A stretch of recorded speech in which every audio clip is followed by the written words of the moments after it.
Subscribe to our channel, hit the bell icon, like, share, and comment on the video.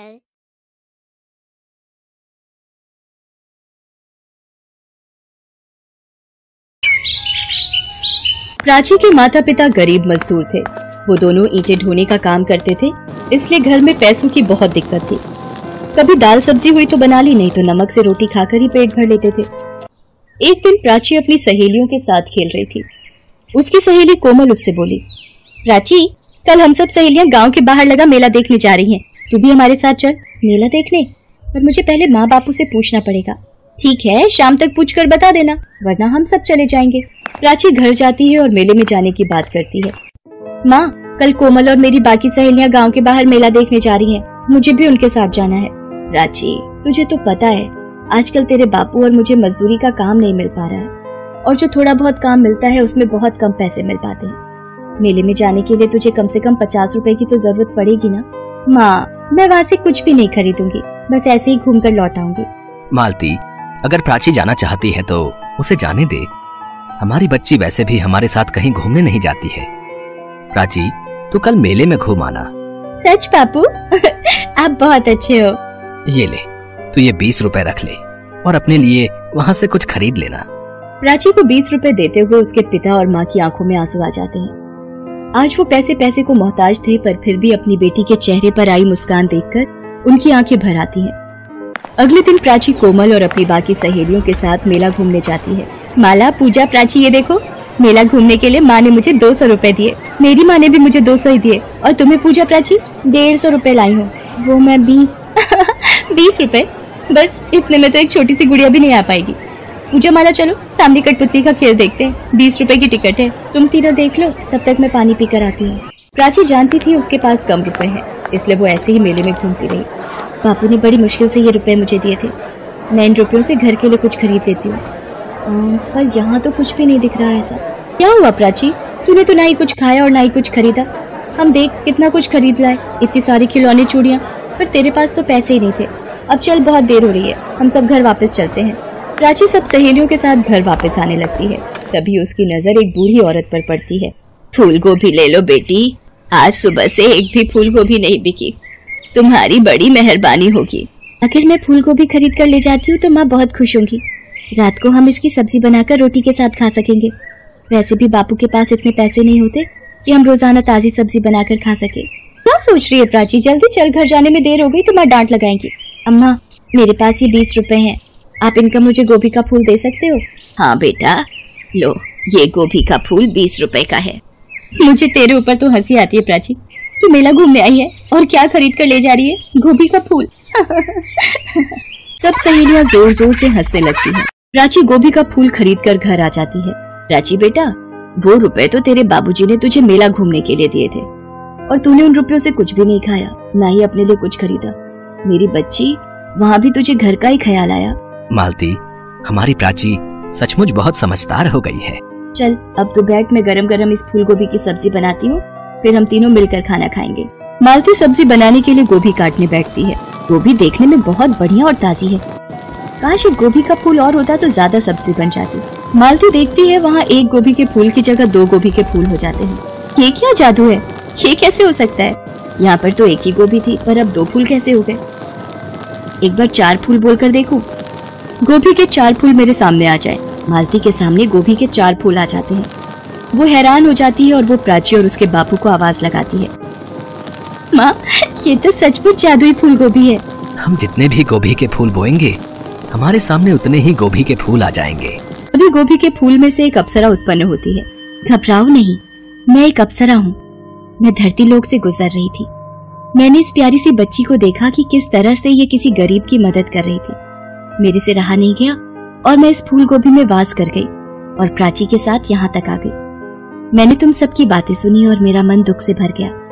जो दूसरों की मदद करता है वो मनुष्य मुझे बहुत प्रिय है।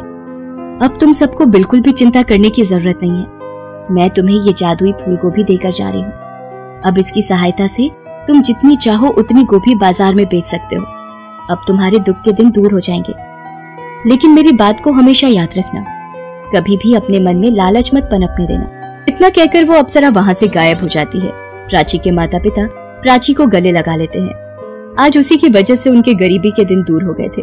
अब तो प्राची के माँ बापू शहर की मंडी में फूलगोभी के बड़े व्यापारी बन जाते हैं और अब उनके पास धन दौलत, बड़ा मकान, सब कुछ था।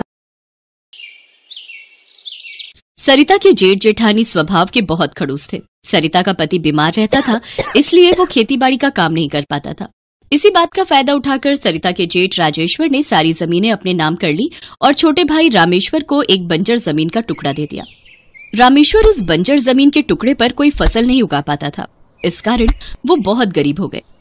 रामेश्वर पहले ही बीमार रहता था, इस कारण ज्यादा काम नहीं कर पाता था, इसलिए सरिता उसकी इस काम में मदद करती थी। कुछ नहीं मिलेगा सरिता इस जमीन पर। हम जितनी मर्जी खेती कर लें, हल चला लें, पर ये बंजर जमीन हमें कोई फल सब्जी नहीं देगी। राजेश्वर भैया ने हमारे साथ धोखा किया। मेरी बीमारी का फायदा उठाकर मेरे से जमीन जायदाद के कागजों पर हस्ताक्षर ले लिए। क्या करूंगा जीकर इस दुनिया में जब भाई ही मेरा नहीं रहा। ऐसा न कहो, आप हो तो मैं हूँ। अगर आपको कुछ हो गया तो मैं भी जीकर क्या करूंगी? मेरा तो कोई भी सहारा नहीं है। चल अब घर चलते हैं, शाम होने को आई है। बंजर जमीन के कारण रामेश्वर बहुत ही परेशान रहने लगा था। घर में खाने को लाले पड़ गए थे। नहीं भाई, इस जमीन के तो मैं तुम्हें कोई दाम नहीं दूंगा। ये तो बंजर जमीन है, अगर मैं तुमसे खरीद भी लूं तो आगे कोई भी नहीं खरीदेगा। मेरा तो नुकसान हो जाएगा भाई। अब क्या करूं, कुछ समझ नहीं आ रहा। घर में खाने के लिए कुछ है नहीं, कैसे घर चलेगा। सुनो जी, अगर तुम कहो तो मैं जेठानी जी के घर से थोड़ी मदद मांग लूं, क्या पता वो मदद कर दे। सरिता, तुम उन्हें नहीं जानती हो। राजेश्वर भैया मेरे सगे बड़े भाई होकर मेरी मदद करने के लिए नहीं आते तो भाभी कैसे मान जाएंगी। रामेश्वर के कहने पर सरिता मालती के घर नहीं जाती, पर एक दिन रामेश्वर की तबीयत बहुत खराब थी। उसका बुखार उतर नहीं रहा था। सरिता को दवाई के लिए पैसों की जरूरत थी, इसलिए उसे मजबूरी में अपनी जेठानी के घर मदद के लिए जाना पड़ा। देख सरिता, अगर तुझे दवाई के लिए पैसे चाहिए तो वो मैं तुझे दे सकती हूँ, पर बदले में तुझे मेरे घर काम करना पड़ेगा। वो ऐसा है ना, मेरी काम वाली आजकल छुट्टी पर है, तो घर के बर्तन, सफाई, झाड़ू पोछा, खाना बनाना करना सब तुझे ही संभालना पड़ेगा। तभी मैं बदले में तुझे पैसे दूंगी। मंजूर है तो बोल। ठीक है भाभी, मैं सारा काम कर लूंगी, पर आप मुझे पैसे जरूर दे देना, मुझे बहुत जरूरत है।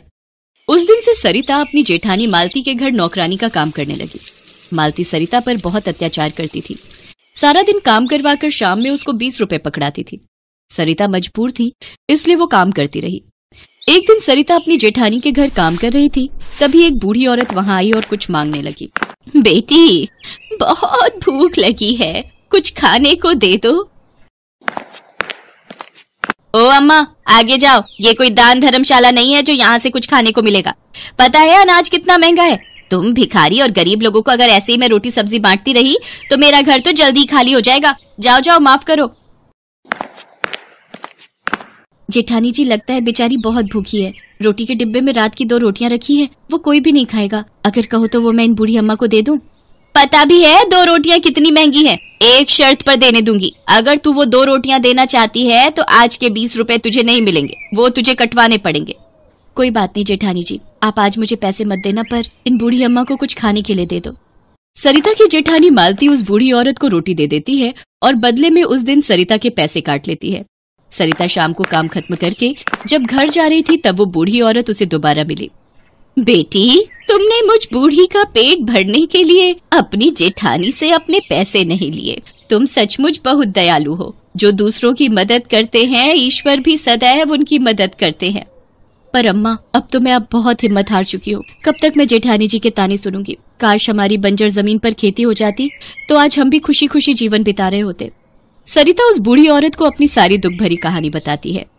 घबराओ नहीं, सब ठीक हो जाएगा। मेरे पास तुम्हें देने को ज्यादा कुछ तो नहीं, पर ये 5 भिंडी है। अपनी बंजर जमीन पर 5 जगह एक एक भिंडी बो देना, फिर अगले दिन तुम्हारे सारे दुख दूर हो जाएंगे। सरिता को 5 भिंडी देकर वो बूढ़ी औरत वहां से चली गई। सरिता भिंडी लेकर घर आ गई। बूढ़ी अम्मा के कहे मुताबिक सरिता ने 5 भिंडी अपने बंजर खेत पर अलग अलग बो दी। सरिता, इन 5 भिंडियों से भला हमारी बंजर जमीन पर ये थोड़ी है कि भिंडी की खेती हो जाएगी। अरे तुमने कैसे विश्वास कर लिया? तुमने पूरा दिन भाभी के घर इतनी मेहनत की और जो पैसे कमाए उस बूढ़ी अम्मा को दे दिए हैं? अरे सरिता, तुम अपने बारे में भी तो कुछ सोचा करो। अब तुम क्या बनाओगी और क्या खाओगी, बताओ। कोई बात नहीं जी, बूढ़ी अम्मा ने प्यार से दी थी। कई बार बड़ों के आशीर्वाद में ईश्वर के आशीर्वाद जितना असर होता है, इसलिए मैंने उन भिंडियों को खेत में बो दिया। बाकी थोड़े से चावल रखे हैं, आज आप और मैं मिलकर वही खा लेंगे। सरिता और रामेश्वर उस रात चावल उबालकर वही खाकर सो गए। अगले दिन सरिता जब सोकर उठी तो उसकी नजर बंजर खेत पर गई। उसने देखा उसके खेत में सोने की भिंडी उगाई हैं। सरिता खुशी से झूम उठी। सुनो, जल्दी बाहर आओ, वो देखो हमारे खेत में सोने की भिंडियां उगाई हैं। हाँ सरिता, सचमुच हमारे बंजर खेत पर तो सोने की भिंडी की खेती हो गई है। ये सब कैसे? लगता है वो बूढ़ी अम्मा जरूर कोई भगवान का अवतार थी, तभी उन्होंने कहा था कि हमारे सारे दुख दूर हो जाएंगे। जल्दी से इन भिंडियों को तोड़ लेते हैं। हाँ, चलो। सरिता और रामेश्वर मिलकर सोने की भिंडियां तोड़ लेते हैं। रामेश्वर उस सोने को बाजार में बेच देता है। सरिता ने उन बूढ़ी अम्मा को बहुत ढूंढा, पर कहते हैं ईश्वर कब किस रूप में हमारी मदद को आए ये कोई नहीं जानता। हमारे पास उन बूढ़ी अम्मा की कृपा से सब कुछ है। हमारे सारे दुख के दिन दूर हो गए। मैं सोच रही थी क्यों ना हम गरीबों के लिए एक धर्मशाला खोलें, जहाँ पर मुफ्त खाने के लिए भोजन और सोने के लिए जगह का प्रबंध हो। तुम ठीक कह रही हो सरिता, मैं आज ही इस बारे में गांव के जमींदार साहब से बात करता हूँ। रामेश्वर के पास अब बहुत सारे खेत थे, पर उसने अपने भाई भाभी से बिल्कुल नाता तोड़ लिया था, क्योंकि मालती ने जो सरिता की मजबूरी का फायदा उठाया था वो भूलने वाली बात नहीं थी। Thank you for watching. Subscribe to our channel, hit the bell icon, like, share, and comment on the video.